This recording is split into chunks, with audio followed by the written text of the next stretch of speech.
It served as a very personal coaching manual. As a child I had only one set of cricket clothes and the routine was to wash them as soon as I'd returned from the morning session. While I had my lunch, the clothes would dry out in the sun and I would wear them again in the afternoon. The pattern was repeated in the evening, so that I could use the same set of clothes the following morning. The system worked well, apart from my pockets. There was never quite enough time for the pockets to dry out completely, and for the entire duration of the camp I played with wet pockets. Changing schools by the middle of the summer camp, Sir had started taking an active interest in my batting, and at the end of the 2 months informed Ajit that I had the potential to be a good cricketer if I practiced all year round. He had made a few changes to the way I batted and the impact was immediate. I was now practicing with the older boys from the junior section. However, my school, the New English School in Bandra, did not have cricket facilities, and Sir was keen for me to change schools if I wanted to pursue cricket seriously. One evening Sir called my father and asked if he would speak to me about changing schools. Ajit was in the room with my father at the time, and they both accepted that it was necessary if cricket was to be my priority. However, neither of them ever forced anything on me, and when I got home they asked me what I thought of the suggestion. By that time I had started enjoying my batting and was keen to play throughout the year. Without any hesitation I agreed to the move. My father sat me down and explained that while he did not have any objections to me changing schools, I should do so only if I was really serious about playing cricket. I assured him I was, and so it was agreed that I should move to Shardaksham Vidyamandar, where Oprikar Sir was a cricket coach. The move meant I lost contact with a lot of my New English School friends, but I soon made new ones at Shardaksham, mostly through cricket. All the cricketers in the school were friends with each other, and even though we were in different divisions and sections, such things hardly mattered. We played together during lunch breaks and discussed cricket all the time, and Oprikar Sir would coach us after school. Cricket was fast becoming my first love. All my excess energies were getting channeled into cricket, which acted as a kind of a safety valve. Everyone at home was very supportive, but my father always said that all he wanted me to do was give it my best effort without worrying about the results. Joining Shardaksham undoubtedly helped my cricket a great deal. It allowed me the opportunity to play competitive matches regularly, and my game rapidly improved as a result. There's nothing like playing matches to get better, because only in competitive situations are you forced to outthink the opposition and improvise. Net practice can never be a substitute for match play, and Oprikar Sir was an ardent believer in this principle. I did not excel in my first ever match for my club, the Cosmos Memorial Club, run by Oprikar Sir, which a host of my colony friends came to watch. I was out for a golden duck. I was the star batsman in the colony, and it was natural that my friends would come to see me play. It was embarrassing to be bowled first ball, and I had to make a series of excuses, saying the ball had kept low and the pitch wasn't good enough for batting. In the second match I got out for another duck, and it was only in our third game that I managed to score my first run, having survived 7 deliveries. I was seriously relieved to get off the mark. I used to keep a diary at the time that contained all the information from these games, but unfortunately I don't have them anymore. My debut for the school wasn't quite as bad, and I managed to score 24 runs in the match, which we won comfortably. However, I will always remember the game for other reasons, because I learned a very important personal lesson. It taught me never to resort to unethical ways and to play the sport with honesty and integrity at all times. The incident in question involved my first appearance in a newspaper, which should have been a happy occurrence. The rule in Mumbai at the time was that a player's name only appeared in print if he had scored 30 runs. I had made 24, but there were a lot of extras in the team's innings, and the scorer decided to credit 6 extras to me, increasing my score to 30. The scorer's logic was that it didn't matter because the overall score did not change. I had consented to this without appreciating what I was getting into. The next morning, when my name duly appeared in a Mumbai paper, Oprikar Sir was seriously unhappy with what I had done and told me off for consenting to have runs added to my personal tally when I hadn't scored them. I acknowledged my mistake and promised never to allow such a thing to happen again. The first match jinx continued in my first season for the Mumbai under-15 team in Pune in 1985. I was only 12 then and travelled to Pune with just 95 rupees in my pocket. This was to be supplemented with the little allowance we were given during the tour, which lasted more than a week. In my only match for Mumbai, I watched run out. I watched batting with someone from my school who was older than me, and because he was a faster runner he completed the runs quicker and pushed for a third run that was not on. As a result, I watched run out and I returned to the pavilion with tears in my eyes. Thoughtfully, two veteran Mumbai cricketers, Milan Registrationi and Vyasutaran JTE, consoled me, saying the run just wasn't there and I shouldn't have been called to go for it. It rained a lot in Pune in the next few days, and as it turned out this was my only innings. As a result, I was not picked for the WBSC Zone Under-15 team and was upset because a few of my teammates who had not played a single ball had been chosen ahead of me. To add to my distress, I ran out of money because I spent it all on snacks and fast food, and arrived at Dadar station with no fare for the bus home. I had to walk back to Shivaji Park to my uncle's carrying 2 big bags and cried all the way. My aunt was very concerned when she saw me and asked what the matter was. I did not tell her that I hadn't been selected for the West Zone team, and all I said was I was not feeling too well.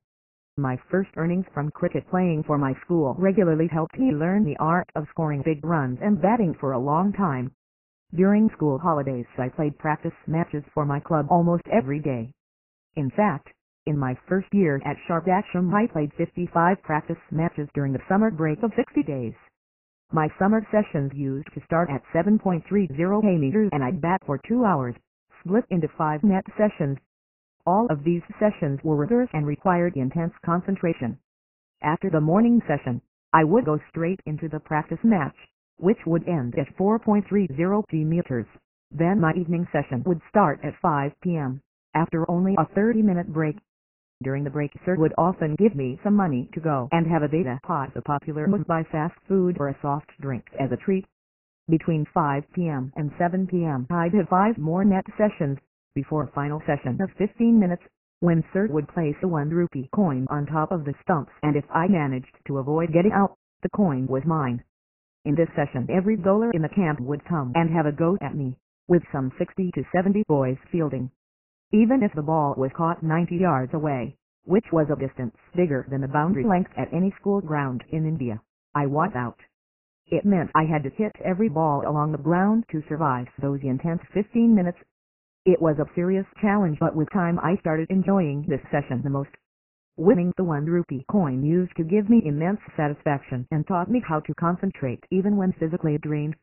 At the end of it all, sir would tell me to run 2 full circuits of Shivaji Park with my pads and gloves on. That was the last part of my training, and I'd be completely exhausted by the end of it all. It was a routine I would repeat right through during my summer holidays, and it helped me to build up physical and mental stamina. Occasionally my father came to take me home, and I would always ask him to treat me to a special fruit cocktail at a juice center near the club.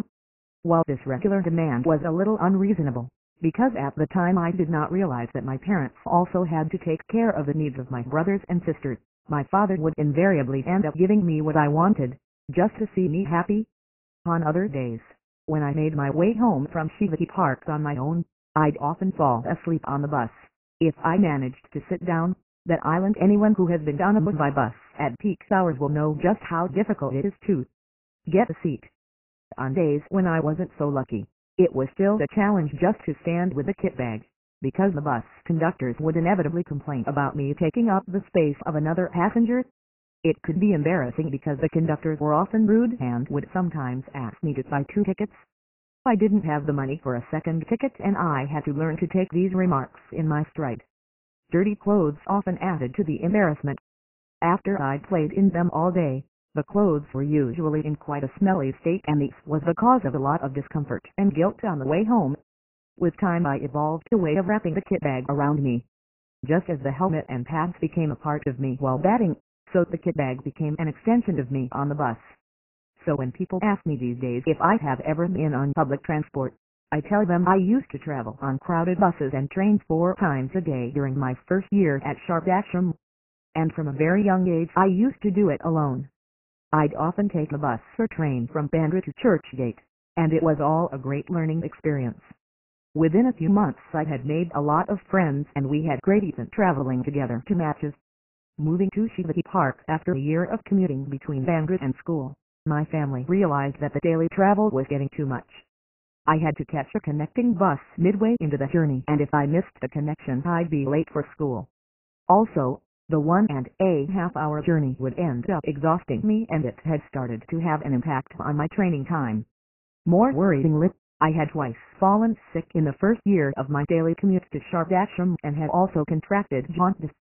It was decided that I should move in with my uncle and aunt, Suresh and Mangala, because they lived at Indravardhan Society, an apartment block close to Shivati Park. In the end, I stayed with them for 4 years, and they were hugely supportive of my endeavors and had a formative role to play as I grew up. In fact, there were times when I even made my aunt throw balls to me in our living room. I had bought a couple of golf balls and transformed them into an oval shape with the help of a blade. I had done this intentionally, so that when my aunt threw one to me, the ball would change direction after pitching, either coming in or going away. The whole idea behind this was that, while killing time at home, I would learn to play with soft hands without damaging things in our living room. Throughout the drill, my aunt would sit on her chair, and after playing the ball I would collect it and hand it back to her.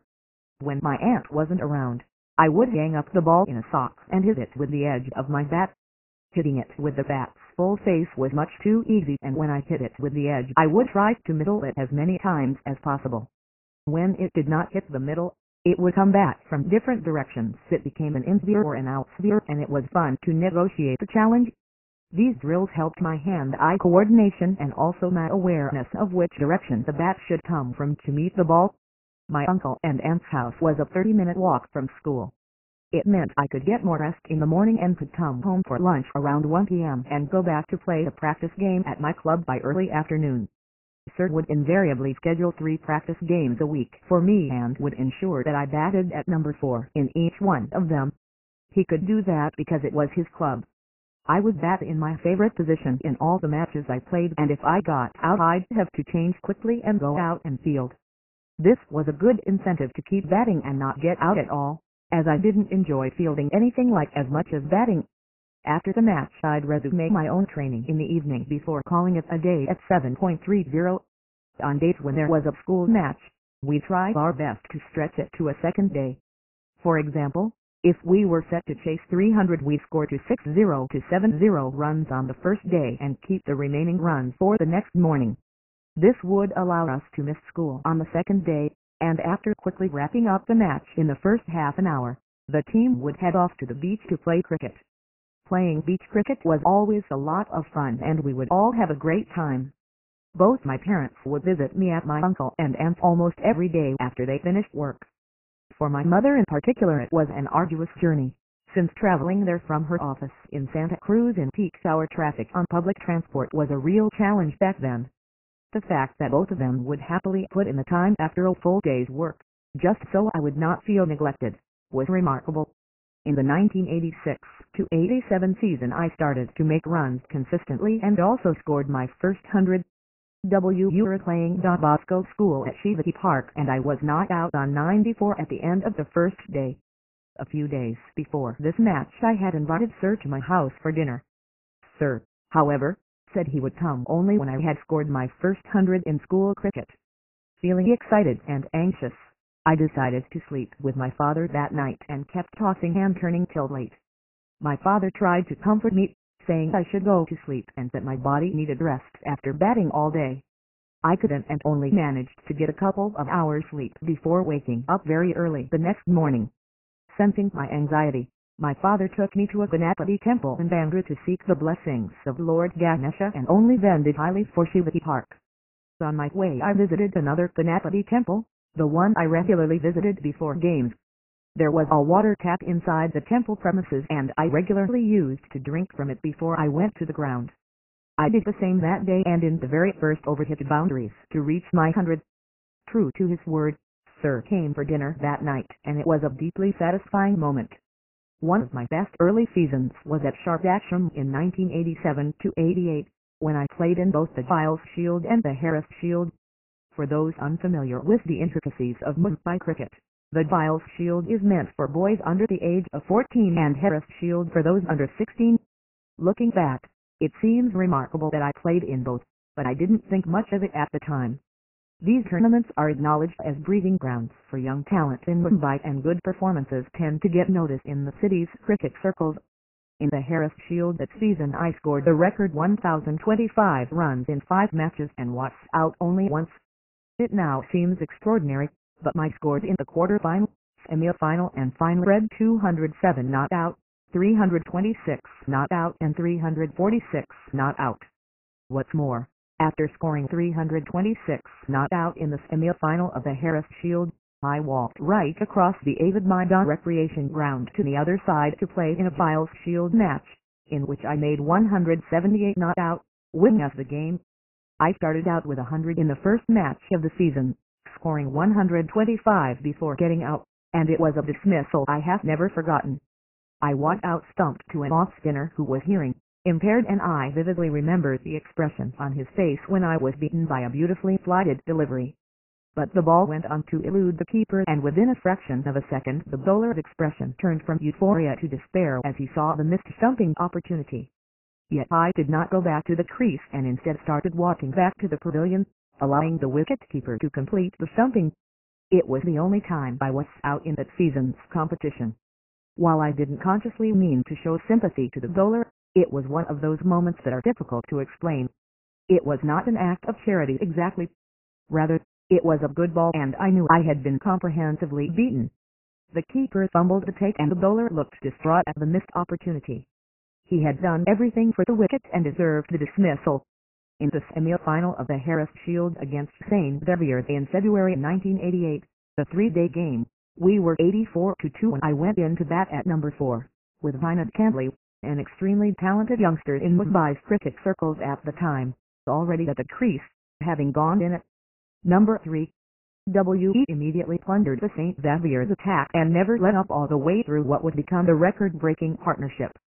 With the Avid Maidan being an open ground and a very big one, the opposition had to run long distances to retrieve the ball after a hard-hit boundary, and we found ourselves singing songs and enjoying ourselves in the middle of the pitch. It was our way of switching off while batting together for long periods. At the end of the day we were both not out, with Dinah on 182 and me on 192, and, needless to say, Shardasham were in a commanding position in the game. The following morning, we both made our double centuries and then just kept on batting, despite Hawkreeker Sir wanting us to declare the innings. At one point he sent our assistant coach to the boundary to instruct us to declare. We could hear him scream our names and shout instructions, but we pretended not to hear and tried not to look in his direction. He kept at it for 10 minutes before he realized that it was a futile attempt and returned to the dressing room. We just wanted to carry on batting and enjoy ourselves in the middle. At lunch we had reached 748-2, of which I had contributed 326. As soon as we left the field I was informed by the assistant coach that I was in serious trouble. When I asked why, he told me that Hawkreeker Sir had wanted us to declare in the morning and I had disobeyed him by carrying on. Sir was of the opinion that we had more than enough runs to declare, and if we weren't able to bowl the opposition out or less we did not deserve to be in the final. I decided to declare right away to save myself from cert fire that evening. Vinod asked me not to, however, because he was not out on 349. He pleaded with me to give him one more ball so that he'd reach 350. I said that it wasn't my call and we needed Sir's permission to continue. So I rang Sir from a public phone next to the ground, and the first question he asked was how many wickets we had managed to take before lunch. That was Sir's style. He was well aware that we hadn't declared and hadn't taken any wickets, but he wouldn't say so. I informed him that we had batted till lunch and that I was about to declare. With Vinod pleading beside me, I quickly mentioned to Sir that Dinah wanted to speak to him and handed over the phone. But Dinah was scared of Sir and ended up not saying a word about batting once or another over. I duly declared the innings and, despite having batted for a day and a half, went on to open the bowling with a new ball and bowled a lot of overs in the innings. I did not feel the least bit tired. All the hard work in the summer camps had started to pay off. I started out bowling medium pace, then changed to off-spin when the ball was semi-old and leg spin when the ball had lost all of its shine. Vinod bowled very well and picked up 6 wickets as we dismissed St. Xavier's for 154 to make the final. That partnership of 664 was the highest in any form of cricket in the world at the time. Coming in the semi-final of the Harris Shield made it all the more significant in the local cricket community. It gained us both a lot of recognition. We had become quite a pair, and what made batting with Vinod fun was that I never knew what he'd get up to next. In one match in the same season he actually started flying the kite while we were batting together. Suddenly I couldn't see Vinod, because he had walked 20 meters away from the pitch and was holding the string of a kite, right in the middle of the innings. It was his way of enjoying himself, and I knew he'd get a severe reprimand from Sir for doing so. Sir wasn't to be seen on that day, however, and China was confident of getting away with it. I wasn't so sure. I had a feeling that Sir was watching us from somewhere and would surely pick up the issue at the end of the day's play, as was his style. Sir was known to hide behind a tree on occasion to watch us play, and in fact it rarely happened that he'd miss a game of ours. At the end of the day he would then give us a demonstration session, so called because Sir would demonstrate what we had done wrong in terms of footwork, stance or stroke selection. Sure enough, at the demonstration session at the end of that day, I was given the check to read aloud, and the first item was Vinod kite. Sir, upset at what Vinod had done, asked him what he thought he was doing flying the kite while batting and warned him never to do so again. He promised, but with Vinod nothing could be taken for granted. Having defeated St. Xavier's comprehensively, we were runaway favourites in the final against Anjuman-i-Islam, which was to be played at the Cricket Club of India, which is India's equivalent of the MCC, established in 1933. It was my first competitive game at CCI, and a number of Mumbai cricket luminaries were present to see us bat in the final. They had heard about the world record partnership and wanted to see if we were good enough to have a career in cricket.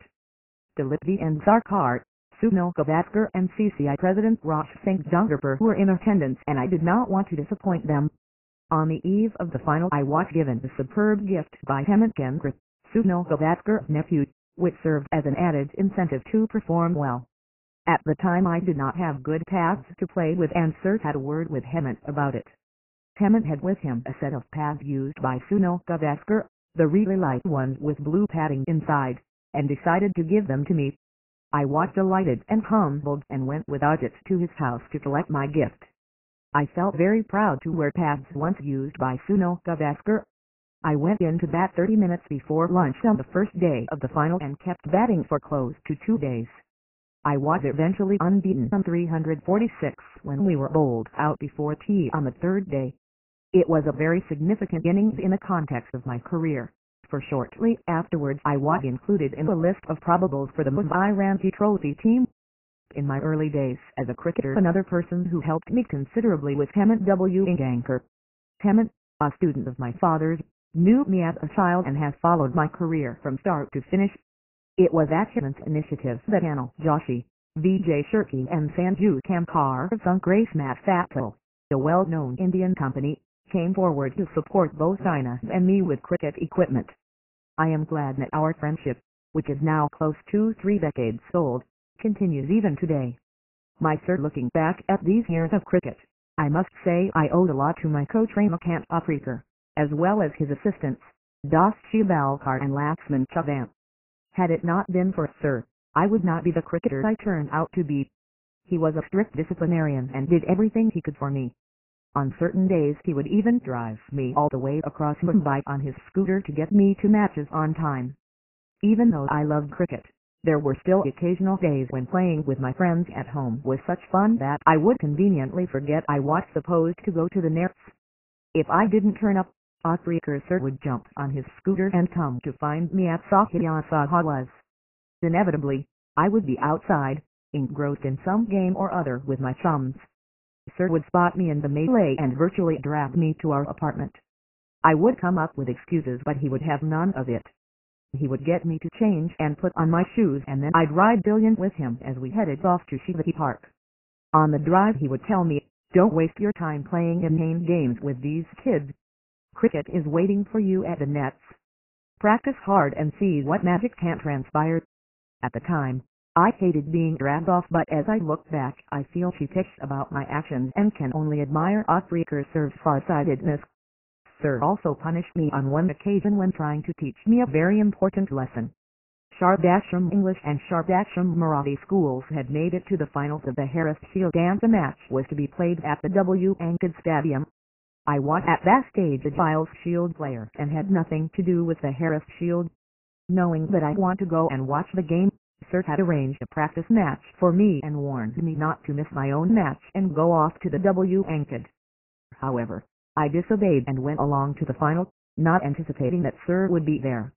He was as angry as I'd ever seen him, and he said it wasn't for me to come and watch other people play, for if I practiced hard enough, one day people from across the world would come and watch me play. Ottbreaker Sir has undoubtedly made a significant contribution to cricket in Mumbai and India. I am by no means the only pupil of his to go on to represent India. Others include Alkan Rajput, Vinod Kambli, Pratin Amra, Ajit Agarkar, Sanjay Bangar, Balwinder Sandhu, Chandrakant Pandit, Paras Hambray, Samir Dai and Ramesh Power.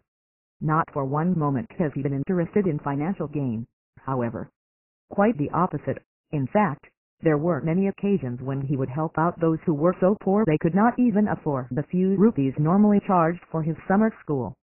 Throughout my career, before each tour and each series for India, I would make for visits that were very important to me, to two temples in Mumbai, the Ganesh Temple in Shivaji Park and the Siddhivinayak Temple in Praghadave, to my aunt and uncle, and to Ottbreaker Sir. My short career as a fast bowler, my first good season for Shardashram earned me the trial place at the MRS Pace Foundation in Chennai in 1987 under the legendary Australian fast bowler Dennis Lillee, who was head coach there. The MRS Pace Foundation had been set up with the explicit aim of grooming local fast bowling talent, something that we have always lacked in India. Coaches from across India had been asked to name talented youngsters, and my name was suggested by Vyasu Karan JPE, veteran Mumbai cricketer and one of India's best coaches. Vyasu Sir has always been extremely supportive of my efforts and has been a kind of mentor to me. Though the camp was primarily meant to identify talented fast bowlers, Ajit advised me to take my full set to Chennai. The thought was that if I wasn't selected as a bowler I could benefit from batting in the nets there. Perhaps unsurprisingly, given my build and height, I didn't stand out as a potential international pace bowler, and Dennis Lillee jokingly advised me to focus on my batting instead. As it turned out, I was always the batsman who wanted to learn the art of fast bowling. The first break, all the hard work under the watchful supervision of Sir, finally paid off when I was picked in the squad to represent Mumbai in the Ranji Trophy on November 14, 1987. The Ranji Trophy, the premier domestic competition in India, was started in 1933-34 and named after the famous A.S. Ranjit Singh, Indian cricket's first global figure, who played for England against Australia in 1896. It is an important platform, and consistent performances in the Ranji Trophy can earn a player the national call-up. In the 1980s it was played on a zonal basis. First-class teams from each zone, WBSD, North, South, East and Central, played each other before the top teams advanced to the knockout stage. Despite making the Mumbai squad, I did not make it to the final XI in any of the matches. This meant I narrowly missed out on playing alongside Sunil Gavaskar, who retired from all forms of cricket after the 1987 Cricket W World Cup, a few months before I made the Ranji squad. When I was growing up, Mr. Gavaskar, 34 centuries for India, had always served as a huge inspiration. It was the ultimate benchmark for a batsman, and not to have played alongside him remains a regret. However, that season I did get a little taste of the Ranji Trophy, as a substitute fielder, and also of international cricket, while fielding at the Brabourne Stadium for a Pakistan team against India. It was a festival match, and two Pakistan cricketers, Javad Me and Dad and leg spinner Abdul Qadir, had gone off the field at lunchtime. I was asked to substitute and was deployed at wide long on by skipper Imran Khan. Within minutes Kapildep hit the skier, and, despite running in 15 meters, I wasn't able to reach the ball. I remember complaining to my friend Marcus Kudo that evening on the train home that I could have taken the catch if I had been positioned at mid-on instead of long on. I don't know whether Imran Khan remembers the occasion or has any idea that I once fielded for his Pakistan team. One incident I remember from my Ranji Trophy debut season took place when we played in Baroda in one of the West Zone encounters. I was just 14 then and was sharing the room with Saruniak, the former India international. The team had reached Baroda a few days in advance, and on one of the days we had dinner a little earlier than normal. Afterwards Saruniak asked me to go to bed, suggesting that I should take some rest while the other players went out to offer pujas at the local temple. I had no reason to disbelieve him and went off to sleep in my room. Only later did I find out that the other players had gone out partying at night, and because I was only 14 I had been conveniently left out. I wasn't always so well behaved, of course. In 1987 I remember playing for the Mumbai under-15